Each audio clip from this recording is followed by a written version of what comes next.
orang yang tidak bersedia bertanya tapi tidak mau dijelasin. Nanti Anda boleh keberatan dengan penjelasan saya dong. Iya, saya keberatan. Oke, bisa saya bicara? Ya makanya diam dulu. Nah, sekarang Anda keberatan, saya jawab. Kayak gitu dong, gantian. Dulu ya semuanya. Saya jawab persoalan Anda, keberatan Anda. Nah, dengar dong. Oke, Ya, saya terusin. Oke, terima kasih. Keluaran 20 ayat 7. Perhatikan kalimatnya. Jangan menyebut nama Yahweh Elohimmu untuk kesia-siaan. Kalau itu terjemahan dari KSLT. Kalau ITB, mari kita lihat ITB. Jangan menyebut nama Tuhan Allahmu. Tuhannya itu kapital semua ya. Tapi merujuk kepada kamusnya itu langsung tulisnya Yahweh. Lain menulisnya Yahweh. Lalu jangan menyebut nama Tuhan Allahmu dengan sembarangan. Nah, berarti lihat, dia memberikan satu penekanan di sini. Perintah ini, larangan ini sifatnya kondisional. Ada persyaratannya, Bang. Jangan sembarangan. Maka sekarang saya kasih contoh misalnya. Jangan buang sampah sembarangan. Artinya boleh buang sampah nggak? Boleh. Asal jangan sembarangan. Jangan kencing sembarangan. Boleh kencing nggak? Boleh. Asal jangan sembarangan. Nah, boleh nggak nyebut nama Tuhan? Boleh. Jangan sembarangan. Itu loh maksudnya. Paham kan? Ini sudah salah. Oke, demikian. Penjelasan keberatan begini itu yang saya jawab. Membantah. Bang Jonto, sebentar saya dulu. Silakan, Bang Bang. Jonto. Bang Jonto, sebentar saya dulu. Tunggu Bang Jonto, biarkan kita samakan pribadi itu dengan kata yang kamu ucapkan itu. Sabar lebih dulu baik Bang kita Jonto. Bang batal Jonto, aja. biarkan Bang Radikal ngomong dulu. Sabar, tenang. Ya, kamu nggak mengerti analogi sih, susah. Mewakili saya. Bang Jonto. Mewakili Ya, saya. jadi supaya Pak Pois ini paham, tadi saya udah bilang ya, Saya ada orang paham. Prancis yang namanya Gilbert Genebrard itu ya, dia itu yang memformulasikan nama Yahweh itu. Dia meminjam istilah Clement dari Alexandria ya, dari kalangan Platois itu, Gnostik. Nah, ejaan Yunani yang dieja menjadi Yahweh itu, nah itu formulasikan oleh si Grenebart ini menjadi Yahweh. Lalu dia menghilangkan huruf H dan O, makanya dibacanya jadi Yahweh. Nah, ini pun dia mengutip dari kitab Samaria juga untuk mendukung formula nama yang dia sebut ini. Dia mengutip dari kitab Samaria juga, Alkitab Samaria. Dari kata Iabe itu diubahnya menjadi Yabe. Dan terakhir dia mengubah B menjadi V atau waw itu, huruf waw itu. Sehingga bisa diucap menjadi Yahweh. Nah, sekarang pertanyaannya, apakah nama Yahweh itu disebut oleh seluruh kalangan orang Yahudi? Atau itu baru ada di tahun 15 sekian? Abad 15 sekian, abad 16 itu. Makanya saya bilang, nama itu sembarang nggak diucapkan. Itu nama yang benar nggak waktu diucapkan?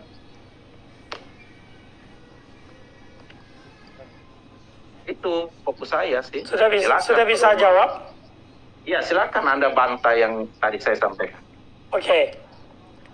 Kalau Anda membuka ensiklopedia Judaica volume 3, di situ memberikan indisi kuat pengucapan YHWH, Yod-Heh adalah Yahweh, sebagaimana disitir dalam ensiklopedia tersebut. Lalu diperkuat dengan ungkapan pujian haleluya dengan huruf yang sama dari He, dari He, Lamed, Yod-He. Jadi merupakan bentuk singkat dari Halel, pujilah, dan Yah dan Yahweh. Jadi di ensiklopedia Judaica pun Tunggu bentar. memberikan keterangan seperti itu. Lalu sekarang oke, nggak apa-apa. Sekarang saya mau tanya kepada Anda, Bang Radikal. Bentar Bang Baji, supaya ini makanya saya bilang coba bolehkan saya ngomong dulu ya kan, supaya tidak salah paham semua.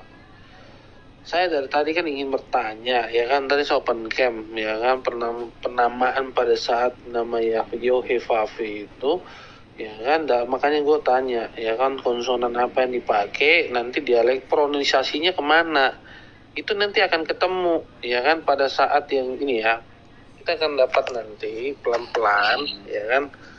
Makanya gue bilang, ini cuma apa ya kita bilang, ya. Di sini, ya kan. Nah, ini awal kata yang dibilang Bang siapa tadi, radikal ya juga ya ngomong. Kenapa dibilang, ya kan, menggunakan pada saat itu orang Perancis yaitu Jehovah pada saat itu, ya kan, bahasa Perancis, ya kan, dari abad ke-15, ya kan, pronunciasinya dari mana? Dari awalnya Masoretic text, ya kan, ya kan. Nah, masuklah di dalam Judaism Arsianis. Nah, di situ berubah namanya. Kita harus tahu dulu. Nah, berubahlah masuk di dalam bahasa Indonesia jadi Yehua. Nah, awalnya dari mana Yahweh ini? Ini yang kita harus pertegas. Nih, ya kan? Kemungkinan besar teman-teman sudah pernah dengar namanya Murasu Son of Niper. Pernah dengar nggak itu Murasu Text? Saya pengen tahu teman-teman, ini teksnya. Saya pengen tahu, ya kan, teman-teman pernah nggak baca itu dari Murasu Text? Penyebutan kata Yahweh awal mula. Ya kan, bukan serta-merta. Berapa, bro? Kenapa? Itu abad berapa tuh?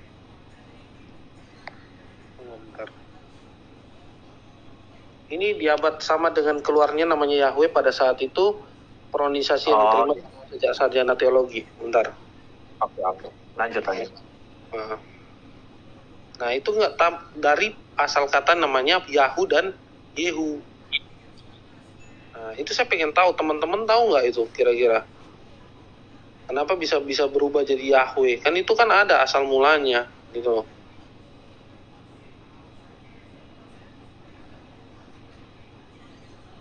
Kita cuma mempermasalahkan kata itu kan. Kalau dalam bahasa Judaism yang asli konsonan matinya memang tidak bisa kita sebut, ya kan, tidak boleh memang secara alkitabiah, secara teologinya kita pelajari dari FPB itu nggak akan boleh. Tapi ini kan sudah ditranslate, dalam arti translate mana? Konsonan mati itu ada nggak bisa artiin? Itu dulu mau tanya. Ada nggak bisa artiin secara Ibrani? Sebenarnya bro, itu bisa diucap kalau kita mau sembarangan ya.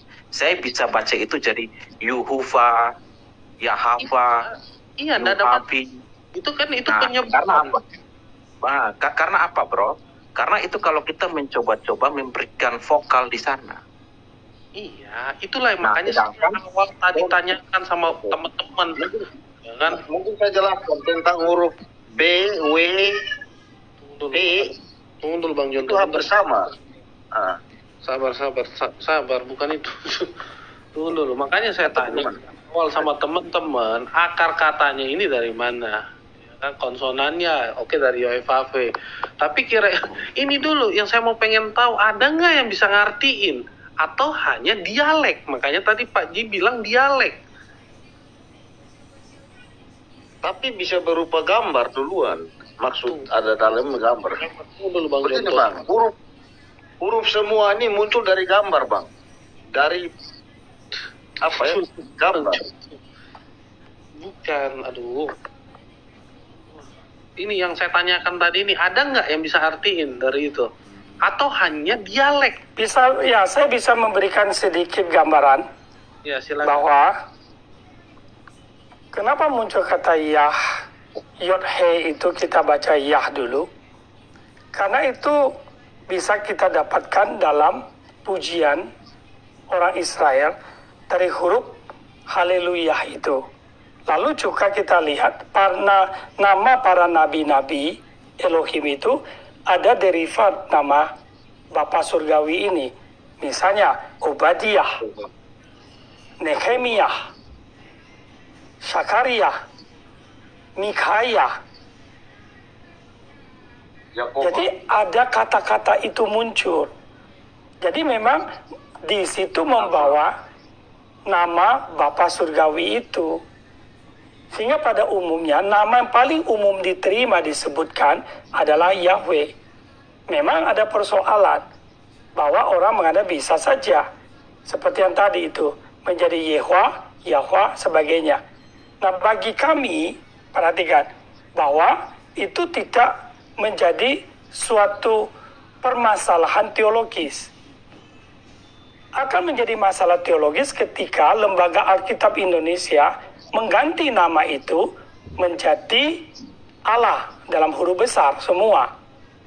Satu. Nah, kalau orang Yahudi sendiri saking takutnya tidak berani menyebut kan nama itu langsung, ya karena perintah Talmud itu, lalu menyebutnya Adonai, bahkan ada yang sekarang menyebutnya Hashem, ya. Ya, itu adalah satu sebutan kepada dia, tapi tidak pernah menyangkal namanya itu sendiri. Ketika ditertulis, tulisnya memang Yod He Vav He itu. Gitu loh. Nah, kembali lagi tadi persoalannya. Hashem itu ada, Pak. Hashem itu ada. Hashem itu cuma muncul 2 kali dalam Alkitab, Pak. Kalau Yod He Vav He itu hampir 7.000. Hashem itu cuma 1 kali di kitab Mazmur. Tapi nama itu. Bentar, saya pengen tahu. Kalau di dalam bahasa Septuaginta itu apa? Kalau Yahweh itu dibilang Kurios. Nah, kenapa itu diterjemahkan kurios? Tunggu, dalam Vulgata Latin apa? Ya bahasa Latin. Enggak, dominum. Domino. Minum. Enggak, maksud saya begini. Kenapa para rabi yang 70 rabi itu dia menerjemahkan ke Septuaginta juga kurios. Dia enggak menerjemahkan menulis itu sepadan dengan aksara Yunani. Yang IAO kan hanya ada 3 huruf kan, yang H itu kan atau E itu kan sama kan. Kalau YHWH itu kan hanya ada 3 huruf, yang 1 huruf itu kan sama, huruf H itu kan sama, ada 2. Begini sebenarnya ini kenapa makanya saya bilang ya kan, dari nama yang ada di Perjanjian Lama itu kenapa masuk di Yunani itu menjadi kurios, ya kan? Ini kan ada maksudnya, bukan tidak ada maksud. Betul. Pergeseran nama menjadi gelar diri. Kita harus tahu dulu. Itu diterjemahkan, ya. Yang diterjemahkan itu kerenya, bukan ketifnya, bukan tulisannya, tetapi kerenya. Nah, setiap orang Yahudi melihat itu kan itu ada aturan baca titik kere. Yang ditulis JHWH, tetapi yang dibaca Adonai. Nah, yang diterjemahkan kurios ini diterjemahkan dari Adonai, bukan diterjemahkan dari YHWH. Ya, berarti kan ada pergeseran dari nama menjadi gelar. Benar nggak? Oke. Boleh saya jawab? Saya boleh menunjukkan? Tolong nanti dibuka. Kalau tadi bilang bahwa kurios itu tidak menerjemahkan, mengganti nama Yahweh, coba Anda lihat deh. Kejadian pasal 15 ayat 2. Ya, menggantikan. Di situ dia menggantikan. Bahkan karena terjemahan Septuaginta itulah yang jadi masalah. Coba, kalau nggak percaya saya buktikan nih. Ada cacat di dalam terjemahan itu. Buka Yesaya pasal 61 ayat 1. Bentar begini. Tolong dibuka. Host tolong buka. Nah, jangan banyak banyak opini-opini. Kita lihat teksnya aja. Yesaya kalau banyak opini itu susah gitu loh. Saya sukanya di teks. Coba lihat Yesaya 61 ayat 1. Coba kita lihat cacatnya di mana Septuaginta itu. Yesaya 61 ayat 1. 61 ayat 1. Ya, coba bukain saya Ibrani-nya dulu. Kalau boleh, saya nggak bisa open cam kan nggak. Tolong host bukain Ibrani-nya kalau ada. Coba lihat kalimat itu muncul apa. Ibrani-nya dulu. Yesaya 61 ayat 1. Waduh, gua cuma ada Septuagint di sini. Apa? Oke, Septuagint tolong dibacakan. Saya juga ada, tapi tolong bacakan. 3 huruf di depan itu. Nah. Apa munculnya? Nah, tadi yang radikal kan bisa bacakan Ibrani. Tolong bacakan deh kalimat pertama itu. Nah, langsung di compare di situ. Compare. Di mana? Yesaya 61 ayat 1. Bahasa Yunani, baca aja Pak, bahasa Yunani. Ya bisa, saya bisa. Tapi tolong deketin, saya nggak kelihatan. Silakan Pak. Iya, Keren bro. Bentar. Yesaya 61 ayat 1. Yunaninya tampil saya bacain. Bentar. Langsung Ya, ketahuan ada, kan? Coba. Iya, coba baca. Geser tolong. Oke, baca ya. Pneuma curio. F-M-E ho eneken. Coba lihat ya, pneuma curio. Oke, dua kata itu. Ro curio. Oke, saya baca curionya dulu ya. Jadi pneuma itu roh. Pneuma curio. Oke, sekarang Ibrania tolong tampilin. Tanaknya, kitab tanaknya. Saya bacain. Nah, gitu aja, cek ke teks saja. Jadi selesai urusan. Roh Tuhan ada padaku. Roh Tuhan ada padaku. Ada Itu padaku. dari ITB. Enggak lah, ITB nggak bilang roh Tuhan ada padaku. Baca dong. Ibrani. Sekarang baca Bahasa Ibraninya. Yesaya Ada berapa muncul di tadi? situ? 61 ayat 1. Yesaya 61 ayat 1. Ada. 61 ayat 1. Ya. Ruah Adonai. Apa? Ruah Adonai. YHWH. Ruah Adonai YHWH. Oke, nah Anda sudah membacakan? Oke, saya membaca ya. Anda membaca ruah Adonai. Tapi di sini kita lihat ruah ada alef, dalet, nun, yod. Dibaca Adonai. Kemudian ada YHWH, Yahweh. Saya membacanya Yahweh, oke? Oke, ruah Adonai Yahweh. Nah, sekarang kita lihat Septuaginta. Ketika dia menerjemahkan atau menuliskan itu dengan kata kurio, nah kurio ini menggantikan yang mana? Adonai-nya kah atau Yahweh-nya? Nah, periksa di situ. Mana coba kasih tunjuk ulang bang, supaya kita jangan bikin sebutan nama dua kali. Maksudnya itu ada nama dua kali. Iya, tapi di situ ruah Adonai Yahweh. Mana coba lihat dulu ulang. Tampilin Ya, dong, ada. tampilin. Baca secara begitu. Ruah Gimana Adonai nanti? YHWH. Oke, ruah Adonai Yahweh. Anda membaca Yahweh nggak apa-apa, itu serah-serah Anda. Tapi maksud saya sudah muncul 3 kata. Coba lihat tuh, ya. Rest, wow, Ditunjuk. hey. Nah, itu tuh 3 kata itu. Terima kasih. Ya, rest, fall, kemudian hey, kemudian alef, dalet, nun, yod, YHWH, ruah Adonai Yahweh. 3 kata muncul di situ. Kalau mau diterjemahkan secara literal, roh Tuhan Yahweh. Nah, oleh Septuaginta hanya pneuma curio. Itu loh. Nah, mari kita lihat cek ITB aja. Saya sudah paham. Kalau begitu Sudah begini, paham, Pak. ya? Memang saya sudah paham. Jadi begini, memang namanya itu yang dia tidak bisa dirubah. Yang kata ketiga itu tidak bisa dirubah. Hanya penambahan saja di kata Adonai. Tetapi sama maksudnya kepada Aduh, jangan bilang maksud bang. Kalau mau terjemah, jangan bilang maksud. Kalau mau bicara terjemah bang. Jangan pakai istilah maksud. Nggak boleh. Tanggung jawab seorang penterjemah, terjemah. Coba dibuka ulang. Kata ketiga dan kedua itu kenapa harus dijelaskan seperti begitu? Coba dibuka. Nah itu. Jadi gini, menurut saya Septuaginta telah menghilangkan satu kata. Nah, menghilangkan satu firman. Itu loh. Cek data lah. Itu ya. Nah, sekarang begini, Pak. Kenapa NAI menerjemahkan itu menjadi Allah huruf besar? Nah, sekarang kita kembali lagi tadi. Sorry, saya menyela begini. Itu Berarti kita tahu kalau mau ke situ lagi nanti.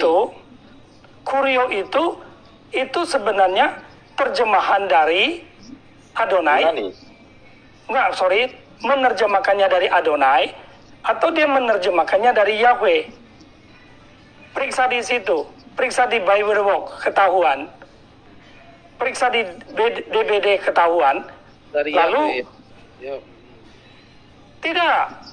Jadi harus membaca lurus begitu. Nah, sekarang saya saya punya Yunani. Saya bukakan Yunani saya ya, Bang, sebentar. Tolong. Di situ Pneuma Curio 2962 dari Strong Concordance. 2962 artinya bicara tentang to whom a person or thing belongs. Ya, kemudian di sini bicara tentang title or honor, respect.